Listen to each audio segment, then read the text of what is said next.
Good morning to those of you joining us from out west, and good afternoon to those of you joining us from further east. Welcome to Constitutional Accountability Center's 8th annual home stretch at the Supreme Court. My name is Elizabeth Wydra, and I'm president of the Constitutional Accountability Center, a public interest think tank, law firm, and action center dedicated to fulfilling the progressive promise of the Constitution's text, history, and values. Thank you all for tuning in to one of CAC's signature events, Home Stretch at the Supreme Court. We come together every year the day after the last oral arguments at the Supreme Court to look at the major cases of the term, the big rulings to come as the term comes to a close, and to take note of major developments in court personnel or in the way that the court does its work. Now, of all the decisions that are likely to come down from the court before it ends its public-facing work for this term, perhaps none is more anticipated or debated than the decision that would be authored by Justice Stephen Breyer and feature the word retirement. But it's not just the question of whether Justice Breyer will retire or who will replace him that is hovering over the court this year. It's also the question of whether there should be 9 justices in the first place, or perhaps more. Deeply embedded in this question is the matter of the court's own legitimacy, public confidence in it as an institution of impartial justice, and fundamental questions of structural reform that range from workload and the shadow docket to recusal and ethics standards. The future of the court is on the minds of the nation, but the future of the country is in many ways before the court as well. Cases involving equal rights, policing and qualified immunity, healthcare, voting rights, and soon abortion and guns. The rulings of the court will shape how we live, even as we consider changing how the court is constituted and operates. Fortunately, we have a spectacular panel of advocates and experts today with us to discuss all of this and more.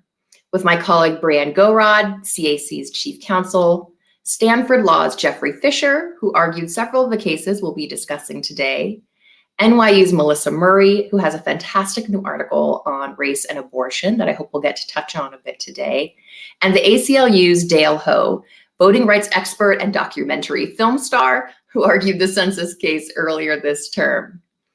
It's my pleasure to turn the event over now to our brilliant moderator, Kimberly Atkins, senior opinion writer at the Boston Globe and lead columnist at The Emancipator, a new endeavor I'm really excited about that is a resurrection of 19th century abolitionist newspapers seeking to reframe the national conversation on racial justice. She is the author of The Emancipator's biweekly newsletter, Unbound, which I encourage you all to check out. For those of you who are engaging with us on social media, please use the hashtag #CACHomestretch to follow and participate in the conversation. Thank you so much to Kimberly. Thank you to our distinguished panelists. And thank you again to everyone joining us for what I am sure will be an excellent discussion. Thank you so much, Elizabeth, for that wonderful introduction. And I want to get right into the discussion of this term with all of the cases that are on it. May not seem like a blockbuster term, but there are really important cases on the docket. But before we get to those, I want to talk about the shadow docket, the cases that the Supreme Court is deciding, even if they don't turn up on the opinion page, and the importance of that. And for that, I'm going to start with Melissa Murray. Hi, Melissa. Hi, Kimberly. Thanks for having me today. So tell us a little bit about what the shadow docket, what the court has been doing on the shadow docket, particularly during this pandemic, a lot of the cases related to that. Sure. First, let me just say, for those who aren't deeply steeped in the work of the court, the term shadow docket refers to the emergency orders and summary decisions that are outside of the court's ordinary docket of argued cases and decisions. And typically, decisions and orders that are issued on the shadow docket are unsigned, which can make it difficult to determine how the majority was constituted. Sometimes they're incredibly spare, maybe just a line or two, so you have a harder time understanding the reasoning behind a particular decision. And more importantly, they're decided without the benefit of full briefing and argument. So there are also concerns, I think, around transparency in that regard. To be sure, the shadow docket has existed for decades. And indeed, it was, I think, part of an often anodyne method of case management for the court. It allows the court to deal with pretty straightforward issues and more limited emergency orders on a sort of quick and dirty basis. But over the last couple of years, it's become increasingly clear that the shadow docket has gone beyond that case management remit and has really become a way for the court to decide quite significant cases and with quite polarized rulings without the kind of transparency that ordinarily attends rulings on the court's regular docket. So in the past couple of terms, there have been some quite significant shadow docket rulings that have flowed from the Trump administration's decision to repeatedly file applications for emergency relief in order to block or even to undo the work of federal district courts while bypassing the intermediate appellate process. And that has occupied and prompted a lot of critique from court watchers about the shadow docket. But in the most recent term, the action in the shadow docket has really been with regard to challenges to state lockdown protocols aimed at addressing the pandemic and the resulting public health crisis. And so I want to focus just on one decision, and it's the most recent one and perhaps the most emblematic of the concerns about decision-making on the shadow docket, and that is Tandon versus Newsom. So at issue in Tandon was a set of California COVID restrictions, which limited in-home gatherings to no more than 3 different households. And although the restriction applied broadly to all in-home gatherings and did not single out any particular kind of in-home gathering, the plaintiffs, who regularly held Bible studies and prayer meetings in their homes, challenged the restrictions on the ground that the restrictions interfered with their right to free exercise of religion as guaranteed by the First Amendment. The trial court below sided with California, relying on Employment Division versus Smith, a 1990 Supreme Court case, which held that secular laws of general applicability are not constitutionally suspect merely because they impose burdens on religious exercise.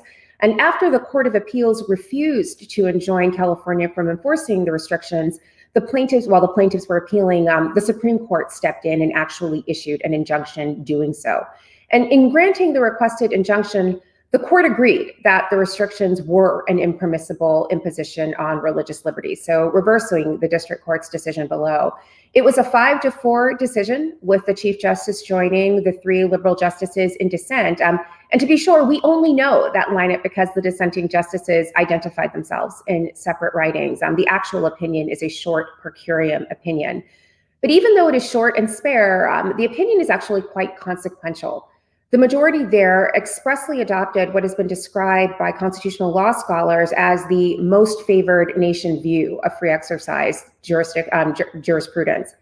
On this view, otherwise neutral laws that might incidentally burden religious exercise, like zoning laws or public health regulations, are constitutionally suspect if they create any exceptions for what judges might deem comparable secular activities. And in this case, the fact that California allowed some secular businesses to come together with more than 3 families at a time, such a permissibility meant that the limit on in-home gatherings for any purpose was therefore impermissible.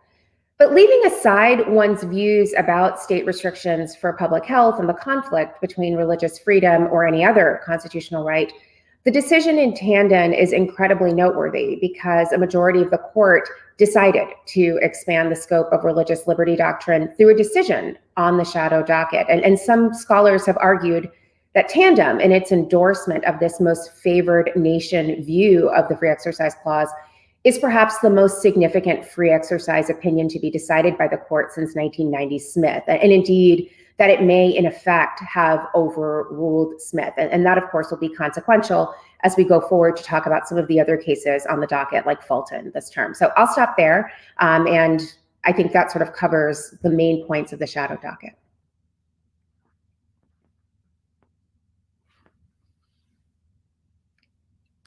At one point, we're always going to not forget to unmute our mics, so I'm glad. I will take that for the team. I want to turn to Brianne Gorod as we continue our discussion about the shadow docket on another issue that came up. Brianne, go ahead. Sure. As Misla said, we're seeing the court address really significant issues on the shadow docket. And are related contexts in which we're seeing the court, decide really important issues without the full argument and briefing that cases on its merits docket get, is in the cert context. Sometimes the court, rather than granting a petition, having full briefing, scheduling argument, will just decide it on the petition and any briefing that accompanies it. And one really important issue where we've seen that recently is qualified immunity. So qualified immunity is a doctrine that the modern Supreme Court created that has made it nearly impossible for many victims of unconstitutional action by state and local officials to seek redress in the courts. There's a civil rights statute, a federal law 42 USC section 1983 that allows individuals whose constitutional rights have been violated by state and local officials to sue. But because of this court-created doctrine of qualified immunity, many of these suits are tossed out, and the consequences are really pernicious. It makes it very difficult to hold state and local government officials, including the police, accountable when they violate the Constitution. And so there are lots of requests of the court, lots of cert petitions filed each year asking the court to take up this issue of qualified immunity. And earlier this term, in a case called Taylor, we saw the court grant a petition involving this question, but rather than actually having additional briefing and holding argument, it simply issued a per curiam, one of these unsigned opinions, saying that there shouldn't have been qualified immunity in this particular case, given the particularly egregious facts there. And that was an important decision from the court, and it does provide some limited additional guidance to the lower courts. The Supreme Court has even sent an additional case back to the lower courts based on that decision. But it obviously doesn't provide the full guidance that briefing, an argument, and a full opinion from the court would. And so this is an example of another issue that I think the court really should take up and consider as part of its merits docket, both because qualified immunity is so clearly at odds with the text and history of Section 1983, but also because we have this larger national conversation that is going on about policing and accountability. And I think it's important that qualified immunity and the court's view of it be a part of that conversation.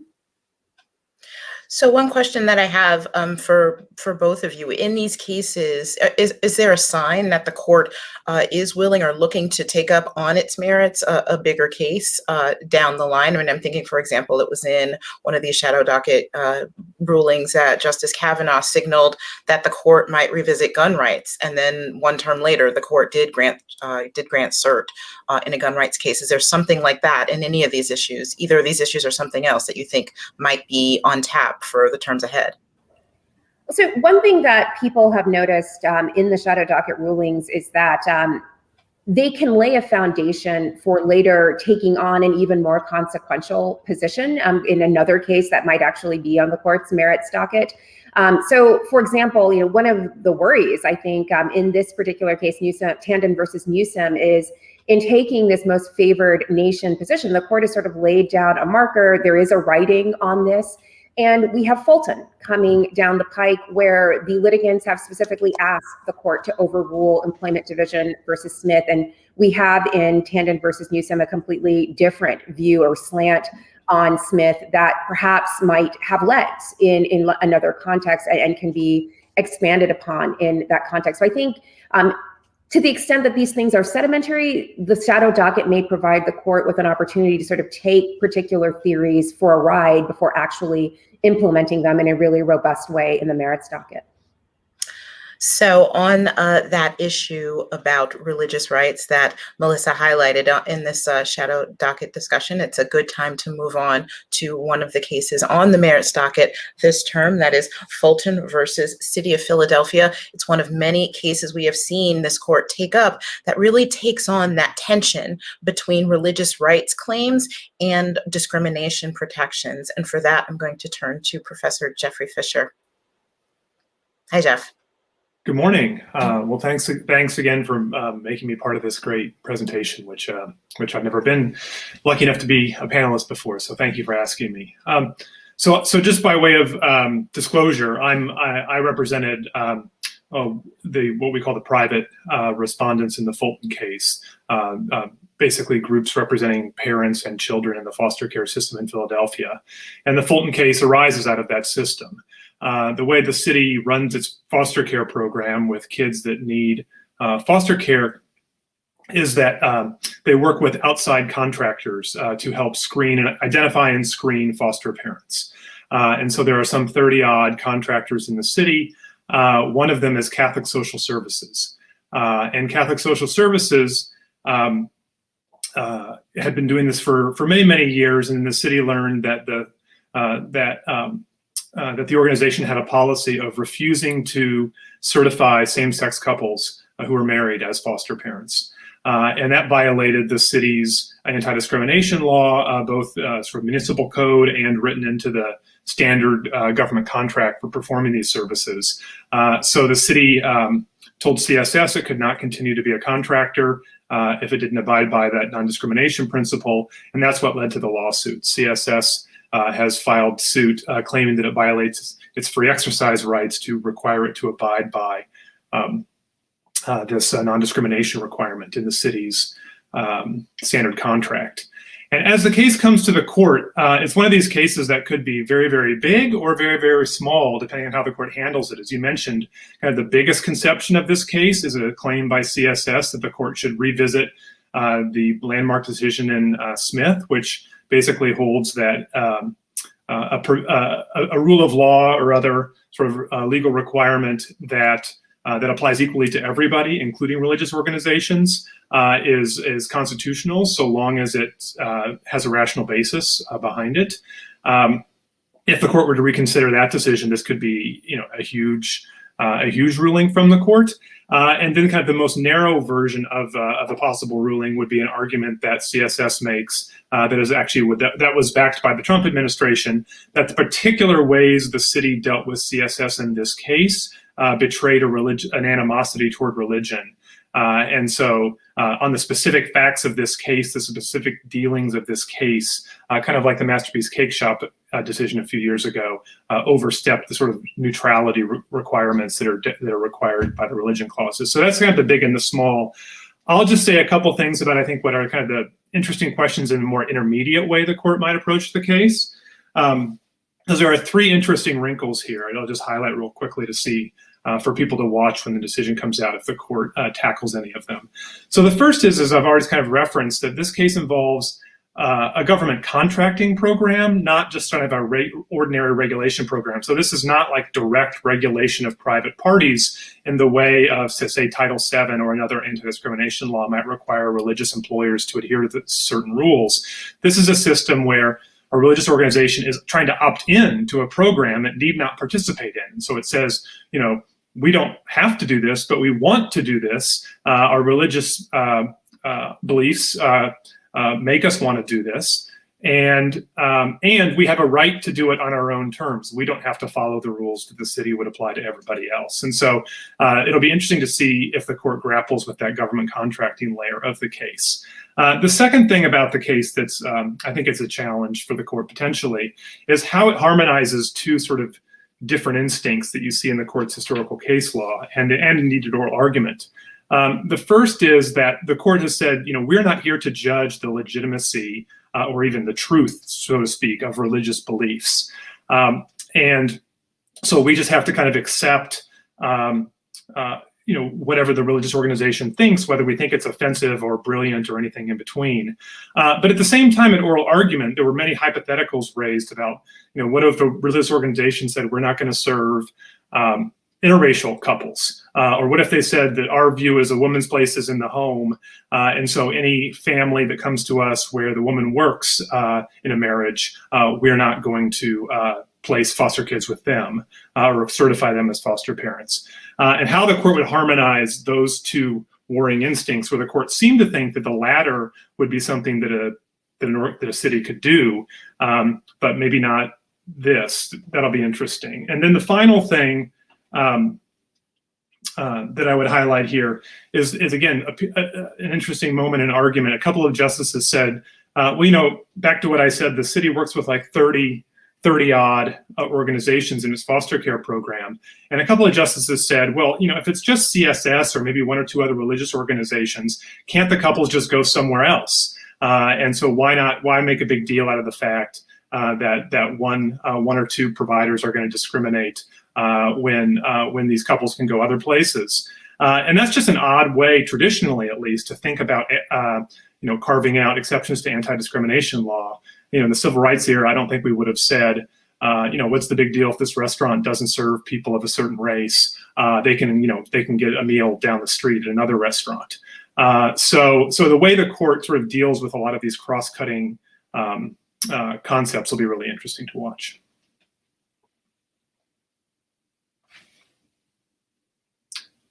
You were pointing out some of these intermediate points, the way that the court could go. Were there any signals during oral argument as to whether the court may take a broader, expansive approach in taking on the issue of the standard of review, or go narrow, as they did with Masterpiece, or take one of these more intermediate approach?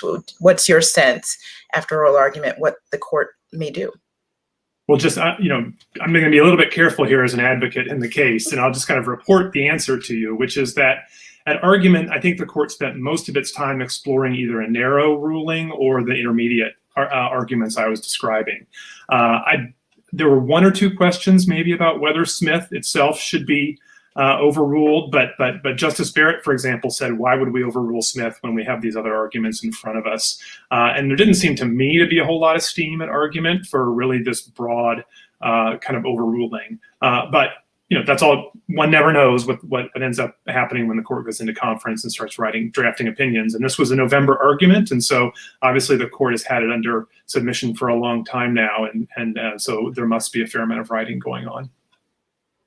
I want to bring in Melissa Murray on this to ask a question about this, or to make a point. Go ahead, Melissa. Sure.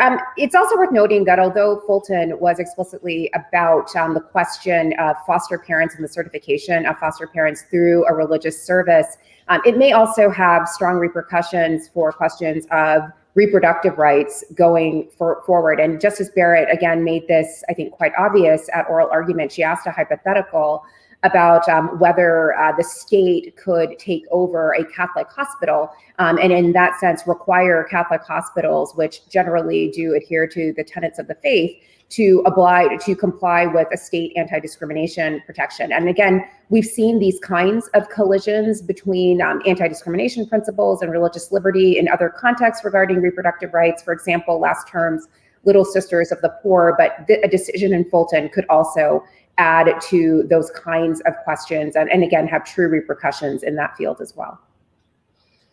Yeah, and one more question for Jeff. I mean, it seems that this is, as I mentioned in the beginning, this is a point of tension that the court has really been grappling with. Are there other areas that you think that this could have an impact down the line beyond just the facts of this case? Well, it's all sorts of things this court could have. I mean, this case could have ripple effects that regarding.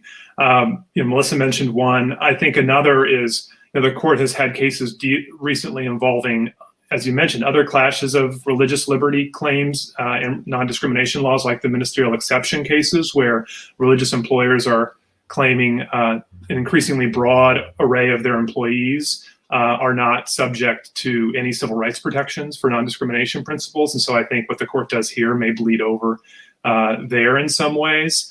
And the bigger the chunk the court bites off in terms of reconceptualizing Smith, and this goes back to the shadow docket case we talked about earlier, the more the court says that if you're going to give any kind of exceptions to secular organizations or pursue any kind of secular interest, that you also have to then give at least equal solicitude to any religious claims. The more that we get well beyond non-discrimination principles and just regulation in general of religious organizations, and call into question, a whole sweep of laws, everything from health and safety laws to minimum wage laws and goodness knows what else.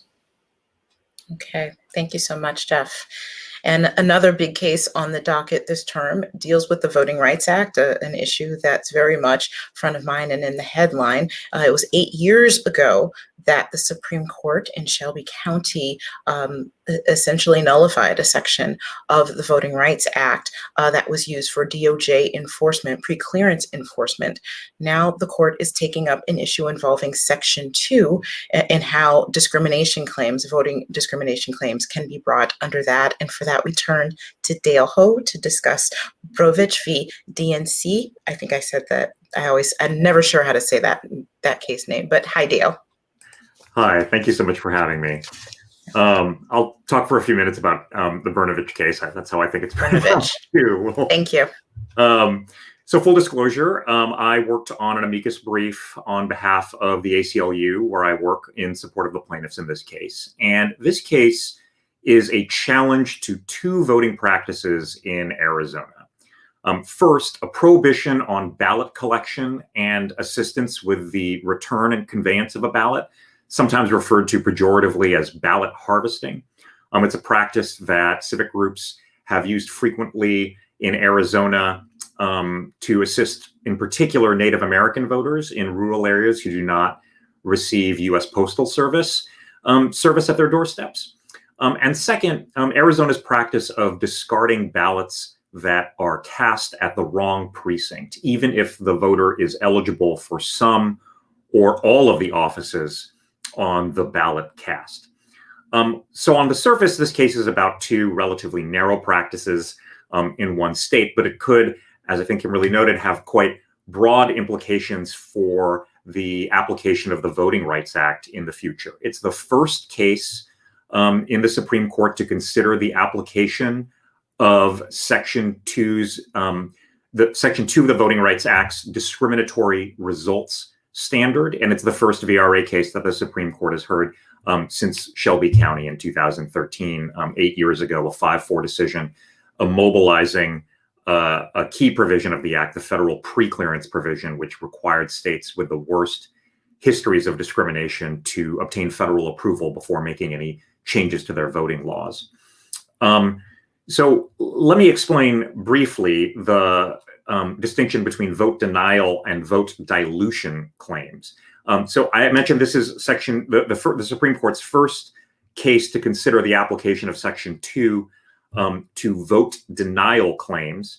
That's because the discriminatory results standard under Section 2 of the Voting Rights Act was adopted in 1982 principally to address a different problem, the problem of vote dilution. That is, voting arrangements like at-large elections or certain configurations of districts that made it difficult or impossible for voters of color to elect their preferred candidates, including members of their own communities.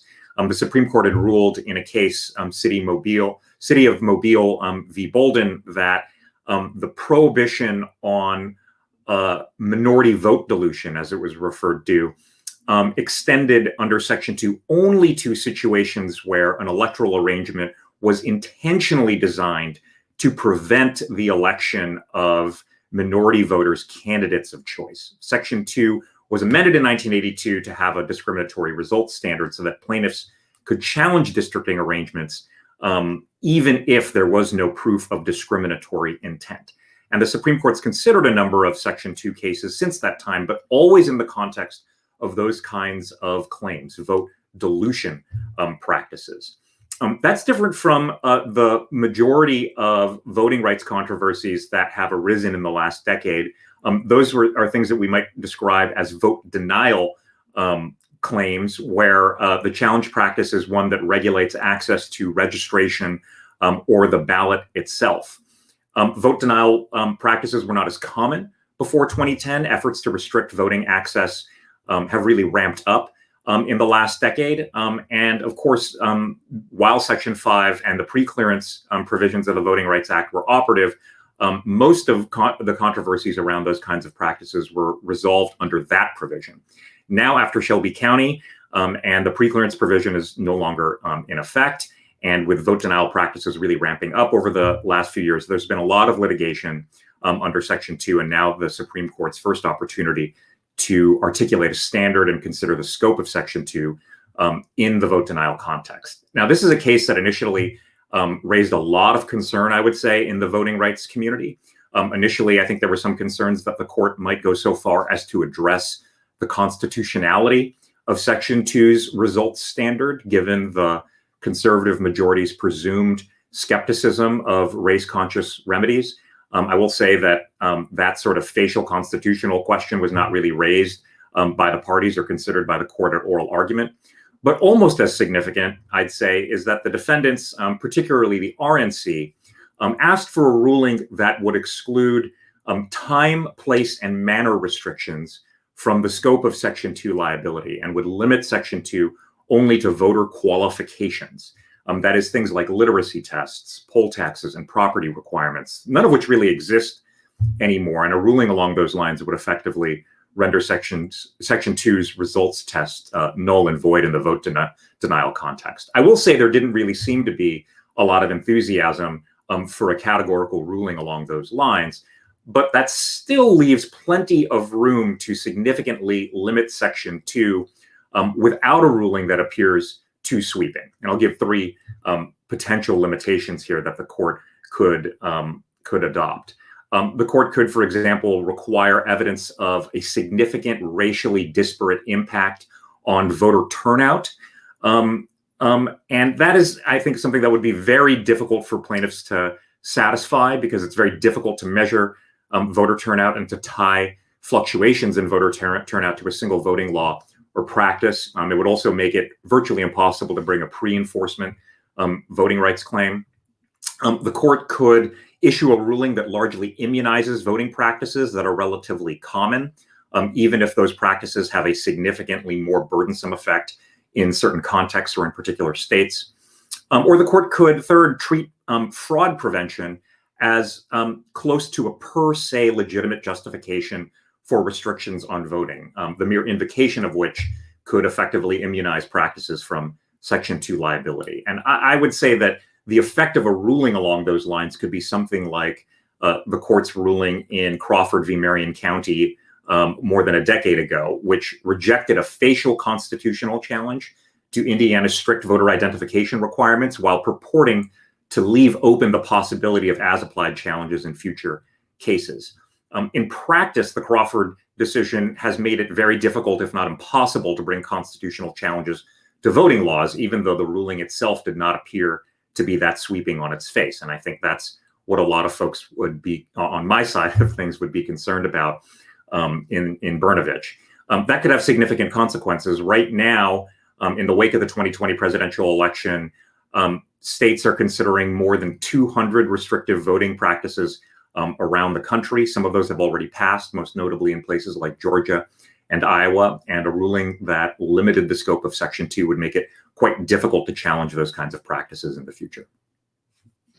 And Dale, you were anticipating one of my questions that I had about this case on that point of fraud prevention. On the one hand, you said that a ruling could require plaintiffs to really prove these racial disparities in a way that would be difficult to do. Was there any hint? I mean, I heard some of the justices, Justice Thomas and Justice Alito, ask questions about fraud prevention after everything that we've heard on the news for the past year or so about how there was very little, if any, actual fraud in the 2020 election, for example. Might the court also impose some sort of requirement of proof for that, or could that just be a requirement, a consideration, regardless of what is happening on the ground?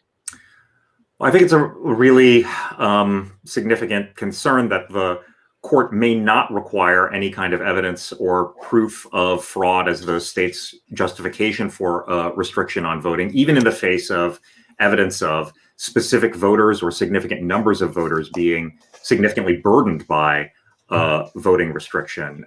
Crawford seemed to suggest that the mere invocation of fraud prevention was sufficient to justify restrictions on voting, at least in the context of a facial constitutional challenge. And I think the concern that a lot of folks who work in the voting rights space like me would have is that sort of approach would be adopted in the context of Section 2 and effectively immunize restrictions on voting from Section 2 challenge merely through the invocation of fraud as the state's rationale. And after the 2020 election, where we've seen pretty broad, unfounded, or even outright lies about fraud in the election, it's troubling.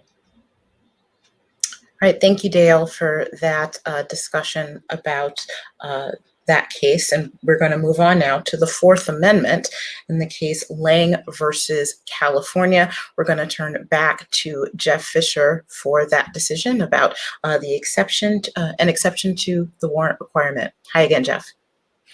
Hi there. So another disclosure here. I represented Mr. Lange in this case, which is currently pending. It was argued in late February. As you said, this is about the Fourth Amendment right to be free from unreasonable search and seizures. And it arises out of what the court has called in past years the hot pursuit doctrine. So the court has some past decisions going back decades that say that at least in certain circumstances, when the police are pursuing a fleeing felon, they can follow that person into his home to effectuate a stop and arrest. For that kind of a serious offense. And then what the question is in Lange is whether that same power to go into a home without a warrant also extends to pursuing somebody who the police have a reasonable suspicion to believe committed a misdemeanor rather than a felony. And so there are a couple interesting things about this case, I think, that we'll be watching. So first of all, just the obvious point that there are enough felonies to begin with, but if you extend a police power to misdemeanors, and a very important police power, which is being able to invade people's privacy and indeed their homes without a warrant, to misdemeanors, you're really covering a huge waterfront of things, everything from littering to one of my personal favorites in California, carrying shrubs home from a nursery without a license. And not only that, but you're also extending this police power to really to being able to pursue people in their homes just for nothing more than traffic violations. The particular facts of this case involve Mr. Lange driving home one evening, and the officer was on the side of the road and heard him honking his horn and playing music very loud from the car. That's why the officer started following Mr. Lange, for no other reason than that. And then he tried to stop him just as Mr. Lange was arriving in his driveway and pulled into his garage. Well, the misdemeanor here is not the traffic infraction, which is the only reason the officer was ostensibly following Mr. Lange, but a California law that says that if you don't obey a police order to stop, that is a misdemeanor. So there's the real bootstrapping concern here that goes even beyond misdemeanors into just literally any infraction whatsoever that would then give police license to enter somebody's home without a warrant. So I think the other thing that's really noteworthy about Lange is that this is the first case the court has heard since the murder of George Floyd and since the national conversation that we're having about police practices. And so it will be, I think, fascinating to see how the court reacts, if at all, on the surface, to this heightened awareness of issues regarding just everyday policing on the streets and in our communities of this country. There were some amicus briefs filed in this case that cataloged some of the real tragedies that have occurred over the years where police barge into somebody's home without a warrant. Because remember, it's not just the person that they're fleeing all of a sudden that may be alarmed and whose privacy is at stake. It could be their siblings, their parents, other people in the home who are going to be justifiably alarmed if they hear somebody barging into the house. And all that. So I think that'll be interesting to see. And in particular, we know that the brunt of these kinds of police practices they do not fall evenly across the country. They fall in particular communities and people of particular races. This is something that Justice Sotomayor has been trying to sort of point out, I think, in some recent decisions. But again, now that we have this broader conversation in the country occurring, it will be interesting to see whether the court takes that into account, and if so, how. Yeah, Jeff, that you too anticipated my question on that. I mean, although that is not part of the record in this case, we have seen cases such as the same-sex marriage case take into account the shift in public attitude and public opinion, because we do have this very sharp focus on policing in America at this point. Could the court actually take that into account in its ruling, how it comes down on this? I think it could. This is where the law becomes kind of fascinating, because you have everything from, in this case, from sort of robust history, which CAC, I should point out, filed a really terrific brief canvassing for the court, going all the way back hundreds of years before the founding, about sort of the power of constables to invade people's homes. And so you can sort of look to that very deep-rooted set of historical practices and what they tell us, or you could look to this modern moment right now. The Fourth Amendment, all it says is that searches and seizures must be reasonable. So the word reasonable might mean what was reasonable 300 years ago, but it also could, I think, mean what was reasonable today. And I think what is reasonable today in light of everything we know at this moment. And I think different justices may have obviously different approaches to that question, but I think there's certainly a legitimate argument that some justices might make that says, look, in my reasonableness analysis, I'm going to consider the present moment in our country.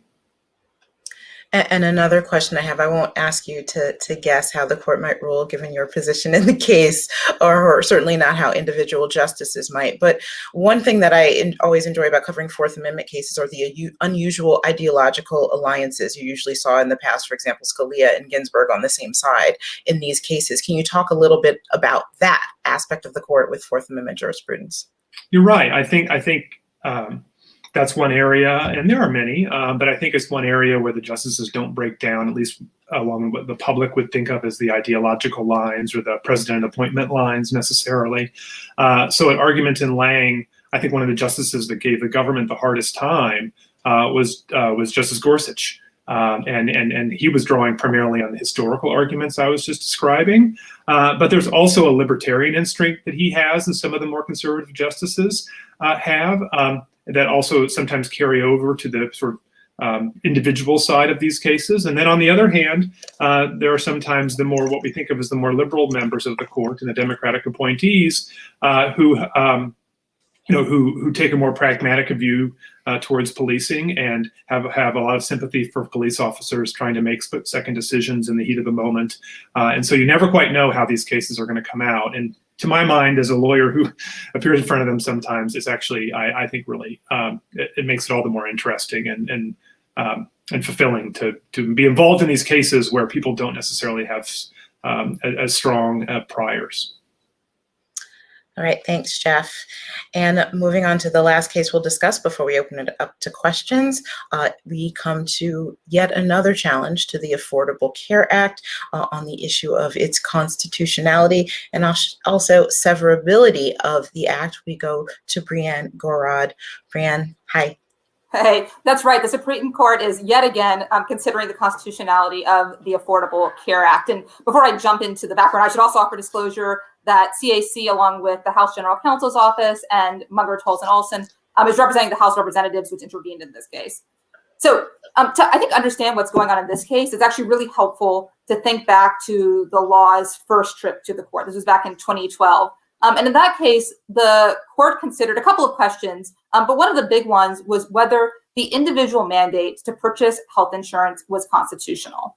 And in that case, Chief Justice Roberts wrote for a majority of the court that it wasn't a proper exercise of Congress' Commerce Clause authority, that Congress couldn't impose a mandate on that basis, but it could, and he wrote here for a separate majority, it could do it as an exercise of its taxing authority. So basically, the way the Chief Justice looked at it, the individual mandate was not so much a mandate as a choice. You either purchase health insurance or you pay a tax. So that was 2012, fast forward to 2017, and Congress zeroed out that tax. So in other words, it set the tax at zero. So before the 2017 amendment, if you didn't purchase insurance, you had to pay a tax of a certain amount. After the 2017 amendment, if you don't purchase insurance, you pay nothing. And importantly, when Congress made this change to the law, it didn't change anything else. congressional supporters of the change uniformly stressed that while this amendment would eliminate any consequence for deciding not to purchase health insurance, it would not cause anyone to lose health care because the remainder of the Affordable Care Act continued to operate exactly as it had before. There was discussion about repealing the law, but there wasn't support to do it in Congress. That was not enough for some opponents of the ACA. They wanted the ACA gone. And so a number of conservative states and 2 individuals sought to accomplish through the courts what they were unable to accomplish in Congress, what they were unable to accomplish through the political process. They filed a lawsuit saying now the mandate is unconstitutional because there's no longer a tax, it's no longer raising revenue. And this is really the most consequential part, according to them, if the mandate falls, the entire rest of the law falls. So, coverage for pre-existing conditions, gone. Young adults being able to stay on their parents' health insurance, gone. Penalties for employers who decline to provide health insurance, gone. The list could go on and on. Because in their view, the entire law falls because of this one change to the tax amount for the individual mandate. And this was just a really stunning argument. As you mentioned, there's this doctrine called severability. It's a well-established doctrine. And that's what the court looks to determine whether other provisions of a law fall when one provision is held unconstitutional. And that doctrine is very clear. The touchstone for any decision about what to do in that circumstance is legislative intent. What would Congress have wanted? Would Congress have wanted the rest of the law to stand if it knew that this one provision was going to be held unconstitutional? And the presumption is that a statute is severable, that is, the rest of the law does stand, unless its continued enforcement would produce a scheme sharply different from what Congress contemplated. Now, sometimes this can be difficult to answer, to figure out what Congress would have wanted if a particular provision were to fall. But here, it's a really easy question to answer because Congress told us. When Congress zeroed out the tax in 2017, it made the deliberate choice to make the mandate provision, of no practical effect by eliminating the consequence for failing to purchase health insurance, but at the same time, leaving the rest of the law untouched. As I said before, there was deliberations about whether to repeal the law, and that choice was ultimately rejected by Congress. And so that should be the beginning and end of any severability analysis on this question. I should say the court might not end up reaching severability. There are actually 3 questions the court is considering. One, whether the states and individuals who are suing have standing and whether they have a right to go into court.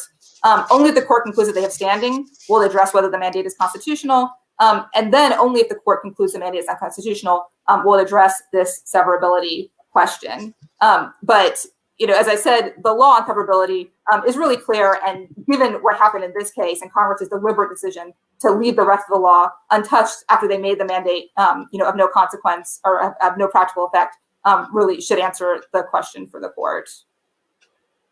So what about, the one interesting thing to me about this case is that Congress could render it moot with by passing a one-line piece of legislation in a number of ways, whether it is clarifying the severability issue, it can move to reinstate that tax, it could do a number of things, but that hasn't happened. Does that play into the issue, certainly when it comes to legislative intent? No, what the court and the doctrine on this is very clear. What the court, I think we'll be looking at, what it should be looking at, is what Congress in 2017 intended. And, I think when you look at the argument, it seems, obviously it's always dangerous to predict what the court will do, but it seemed like, certainly a majority of the justices recognize that. And so even if they decide to hold that the mandate is unconstitutional, there will be the votes to sever the mandate from the rest of the law. It's consistent with the doctrine. And it's consistent with what the Chief Justice has said in past cases involving the Affordable Care Act. In one of those prior cases, he said something to the effect of, in every case we have to respect the role of the legislature and take care not to undo what it has done. In other words, Congress passed this law, the court can review the legal challenges, but it shouldn't be making policy judgments on the law. And he said something very similar in this case, that it's hard to argue that Congress intended the entire act to fall if the mandate were struck down when the very Congress that lowered the penalty to 0 didn't even try to repeal the rest of the act. And he said, these are his words, frankly, he thought maybe there were folks who wanted the court to do that work. They wanted the court to get rid of the Affordable Care Act, but as he said, that's not the court's job. All right, and I do want to offer an opportunity for all of the rest of our panels to, to comment either on this case or any of the cases that we've discussed so far. Make any last points before we go to questions. If anybody on the panel has a question for that. All right, so I'm going to move right on to the questions. Number one, this is for Jeff or Melissa from Lawrence Hurley at Reuters. The question for Jeff is, to what extent does the court's decision in Tandon and related cases signal what's going on, what the court's going to do in Fulton? I will let Melissa weigh in on that one, since I don't think I want to be in the business of predicting what may happen in my own case. Well, as I said before, in Tandon, the court essentially endorsed, or some majority of the court endorsed, this most favored nation theory of religious exercise, which to some commentators seems to be effectively an overruling or at least a cabining of Smith. And given that in Smith, one of the questions before the court is whether or not Smith should be overruled, that certainly may be ominous. It was certainly meaningful that the court took this on in Tandon. But again, as Jeff suggested, in oral arguments, the court seemed to be looking for a narrower way, something a little more restrained as opposed to overruling something entirely. But I will just note that in past cases, and certainly in the last term, the court has effectively sidelined some lines of precedent without ever actually overruling it explicitly. So, you don't necessarily have to formally say that you are overruling Smith to effectively push it to the curb. So that may be a way forward as well. So I think looking at Tandon has a lot of true repercussions for thinking about how Fulton will be decided. And I just want to remind our participants that we're going to press questions first before we go to questions from the rest of the public in the interest of time as per our practice. Question number 2 to the panel is from Greg Storr of Bloomberg News. He asked, I'd be interested to hear any thoughts the panelists have about the rewriting of the question in the new Second Amendment case. Does that narrow the case in any significant way? That's the new cert grant in the public carry case. Does anybody have any thoughts on that?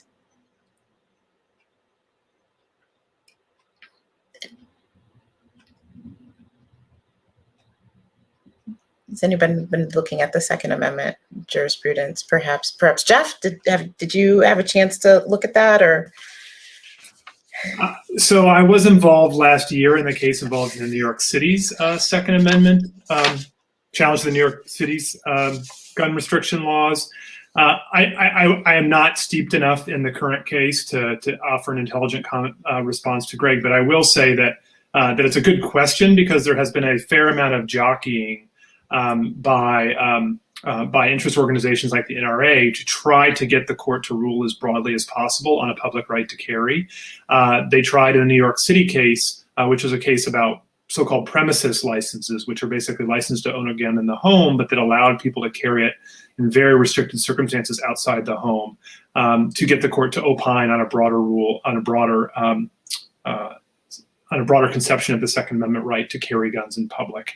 And so this has very much been something that they've been trying to get the court to address, and it may well be that the court is sensitive to just how broad a case will, how big of a chunk it wants to bite off in this respect. But that's kind of all I can say, because I'm not into the real details of this case. Right, I appreciate that. I have a question for the panel more broadly. The court has, of course, the newest justice on the term, Justice Amy Coney Barrett. What do we know so far from oral arguments, from the shadow docket, from any of the opinions that have come out so far about her jurisprudence? What kind of clues have any of you gotten from that? How about Brianna? I will go to you first, and then I'll bring other people in. It's so early still, and I think we're going to know a lot more by the end of this term as we see, her opinions in some of these big cases like Fulton that we've been talking about, in these Fourth Amendment cases. I think the Fourth Amendment cases, Lange, which Jeff talked about, Coniglia, which is another important Fourth Amendment case. The court is hearing this term about whether to extend the community caretaking exception, this doctrine that allows searches of cars when police are there for kind of non-law enforcement, non-criminal investigation reasons to the home, will be a real good test for her because, as you're talking about a little bit, these are cases where you often see surprising ideological breakdowns from the court, in part because, these are cases where there is often such strong originalist arguments grounded in the text and the history of the Fourth Amendment that lead to progressive outcomes. And so I think it'll be really interesting to see, where she ends up being in those cases, and others this term. And that will tell us a lot more about, what we might expect from her in the years to come. All right. And I have a question for Dale.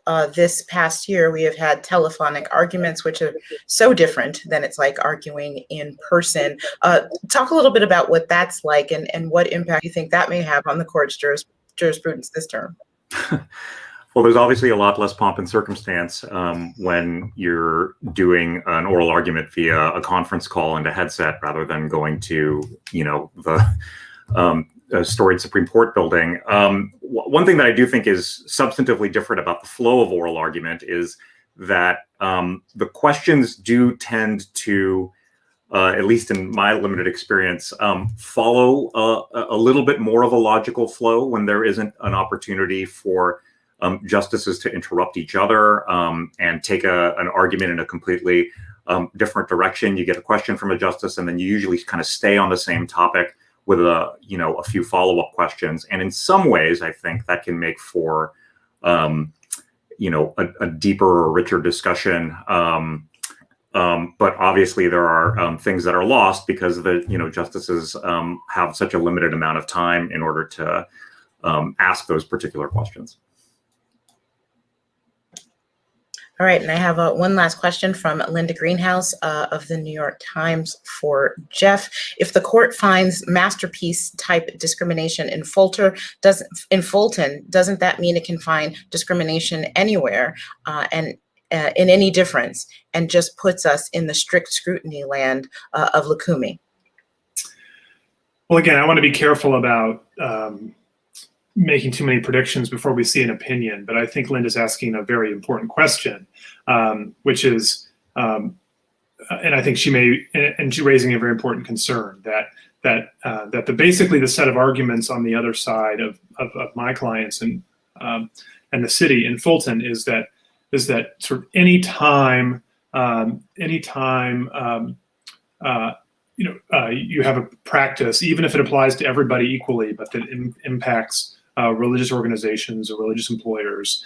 Certainly if the court overruled Smith, then you would be subject to strict scrutiny for all of those kinds of restrictions. But even if the court were to stop short of overruling Smith and say that just because the city had certain other practices with respect to foster parents or the like,